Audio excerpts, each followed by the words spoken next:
गुजरात के अहमदाबाद में crime branch को ड्रग्स बनाने वाली फैक्ट्री का भांडाफोड़ करने में बड़ी सफलता मिली है। अहमदाबाद क्राइम ब्रांच और डीआरआई अहमदाबाद जोनल यूनिट को मिली पूर्व सूचना के आधार पर महाराष्ट्र के औरंगाबाद के छत्रपति संभाजी नगर जिले के विभिन्न इलाकों में सर्च ऑपरेशन किया गया और यहां से ड्रग्स बनाने वाली महालक्ष्मी नामक इंडस्ट्री को ढूंढ निकालने में पुलिस को सफलता मिली है।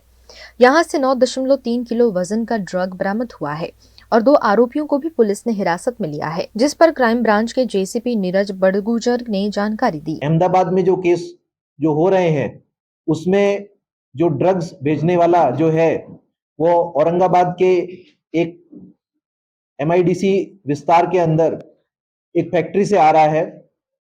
इस इंफॉर्मेशन के ऊपर डीसीपी क्राइम ब्रांच के द्वारा डीआरआई के अधिकारियों का संपर्क किया गया और वहां पर कंफर्म ये इंफॉर्मेशन मिली कि इस फैक्ट्री के अंदर सिंथेटिक ड्रग्स बन रहे हैं और उसके बाद डीआरआई की टीमों के द्वारा वहां पर रेड करने में आई और पंचनामा करके गुना दाखिल करने में आया। ये जो केस हुआ है इसके अंदर फैक्ट्री से कुल 4.5 किलो मेफेड्रॉन, 4 किलो 300 ग्राम केटामाइन और 9 किलो 300 ग्राम वजन का मेफेड्रॉन का मिक्सचर मिला है। इस मिक्सचर और मेफेड्रॉन और ड्रग्स के मिलने के बाद जो मुख्य आरोपी है जितेश हिनोरिया, उसके बंगले पर जब रेड की गई डीआरआई के द्वारा तो वहां पर 23 किलो कोकीन, 2 किलो 900 ग्राम मेफेड्रॉन और 30 लाख रुपए नकदी कैश मिला और इस रेड के अंदर कुल ड्रग्स जो है 250 करोड़ के ऊपर क्वांटिटी मिली है और डीआरआई के द्वारा जो 2 आरोपी हैं जितेश प्रेमजी भाई हिनोरिया और संदीप कुमार शंकर कुमावत, इन दोनों को अरेस्ट किया गया है और आगे का इन्वेस्टिगेशन चल रहा है। गुजरात के बनासकांठा के पालनपुर में आरटीओ सर्कल निकट ब्रिज के स्लेब का एक हिस्सा धाराशाही होने से हड़कंप मच गया। गुजरात में निर्माणाधीन ब्रिज धाराशाही होने की घटनाएं अब बार बार सामने आ रही है। ऐसी ही एक घटना बनासकांठा जिला के पालनपुर में सामने आई है, जहां निर्माणाधीन फ्लाईओवर ब्रिज के स्लेब का एक हिस्सा टूट जाने से नीचे खड़े ट्रैक्टर और रिक्शा जैसे वाहन दब गए। दुर्घटना के सीसीटीवी फुटेज भी सामने आए हैं, जिसमें एक रिक्शा चालक को भागते हुए देखा जा रहा है, लेकिन मलबा गिरने से रिक्शा चालक की मौके पर ही मौत हो गई। यह समूची घटना सीसीटीवी कैमरे में भी कैद हुई है। घटना की जानकारी पाकर जिला पुलिस अधीक्षक अक्षय राज मकवाना फौरन मौके पर पहुंचे। जहां से ब्रिज का स्लेब टूटा है उस इलाके को कॉर्डन कर लिया गया है। अभी हाल ही में आरटीओ चेक पोस्ट के पास जो रेलवे है उसके ऊपर जो ब्रिज बन रहा था उसका एक स्लेब जो है वो धराशायी हुआ है। हालांकि हमारे मेडिकल टीम से और रेस्क्यू टीम से कोऑर्डिनेशन हो गया है। जो रेवेन्यू तंत्र है उसकी भी सारी टीम यहाँ पर आ गई है और हम लोग ट्राई कर रहे हैं कि इस एरिया को पूरा सैनिटाइज करके यहाँ पर बचाव कामगिरी तुरंत से तुरंत स्टार्ट कर दी जाए। सारी टीम यहाँ पर है और अभी कोई ऐसी लॉ एंड ऑर्डर वाइज या फिर कोई ज़्यादा लोग इकट्ठा हो ऐसी कोई परिस्थिति नहीं है। Everything is under control. Bridge के संपूर्ण रूप से बनकर तैयार होने से पहले ही स्लैब धाराशाही होने से ब्रिज निर्माण करने वाले कंपनी और ठेकेदार पर सवाल उठे हैं। આજે પાલનપુરથી પાલનપુરના આરટીઓ સર્કલ ઉપર જે એક સર્ક્યુલર બ્રિજ બની રહ્યો હતો એનાથી અંબાજી ઉતરતો જે ફાટો હતો પાર્ટ હતો ત્યાં એક સેક્શન ગર્ડરનું જે છે પડી ગયું છે।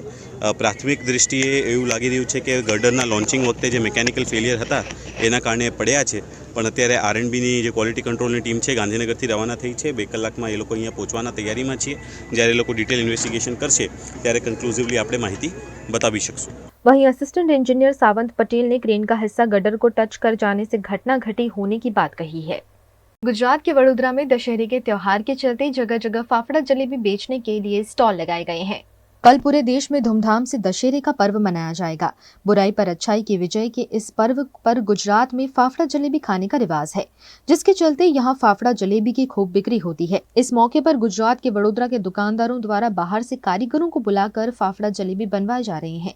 दुकानदारों द्वारा दशहरे पर होती फाफड़ा जलेबी की धूम बिक्री की तैयारियों जोरों शोरों से की जा रही है। दुकानों के बाहर पूरे शहर में जगह जगह मंडप बांधकर स्टॉल लगाए गए हैं। अभी कारीगर तो हमने रतलाम से जलेबी के लिए बुलवाया है और फाफड़ा वगैरह तो ये सब राजस्थान से जो लोग आते हैं स्पेशल दशहरे में काम करने के लिए उनसे ही बनवा रहे हैं। फाफड़ा जलेबी तो हर साल बढ़ता ही जाता है।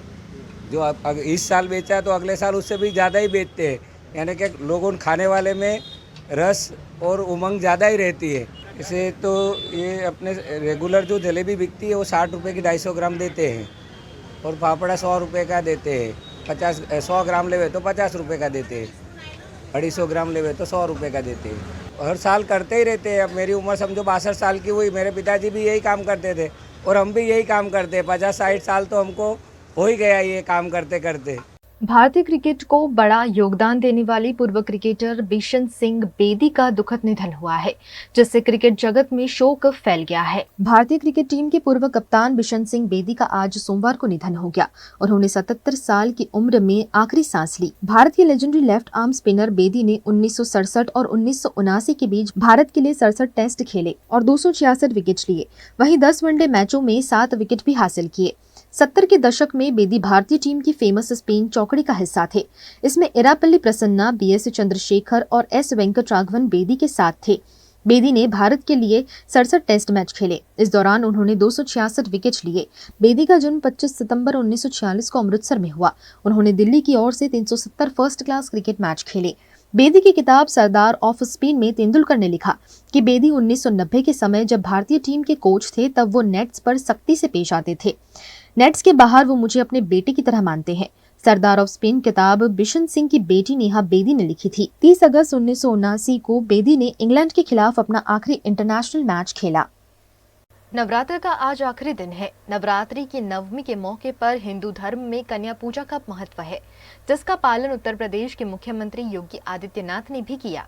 जगत जननी मां आदिशक्ति की आराधना के विशिष्ट अवसर शारदीय नवरात्र की नवमी तिथि पर गोरक्ष पीठाधीश्वर और यूपी के मुख्यमंत्री योगी आदित्यनाथ ने पीठ की परंपरा का निर्वहन कर अपने ध्येय को और मजबूती दी।